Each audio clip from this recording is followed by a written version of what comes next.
जनसंवाद खबर में आपका स्वागत। घोसी नगर पंचायत के देहुनी गांव के बाधार में बच्चों ने लगाई आग। काफी मशक्कत के बाद ग्रामीणों ने आग पर काबू पाया।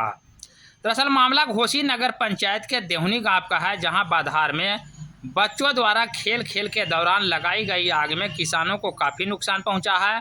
किसान वेंकटेश शर्मा का गेहूं का फसल जलकर खाक हो गया। हालांकि ग्रामीणों के तत्परता के कारण आग पर काबू पाया गया है, जिसके कारण अन्य किसानों का फसल जलने से बच गया। बता दें कि तेज गर्मी एवं पछुआ हवा के कारण इलाके में अगलगी की घटनाओं में इजाफा हुआ है, जिसको लेकर लोगों को सतर्क रहने की आवश्यकता है। इस रिपोर्ट में आप देख सकते हैं किस प्रकार गेहूं का फसल जलकर खाक हो गया है। क्या हुआ है? देख न रहे हैं सर, आग लग गया है हरा में। आग लग गया है? तब वो देख न रहे हैं, सामने सब भस्म हो गया।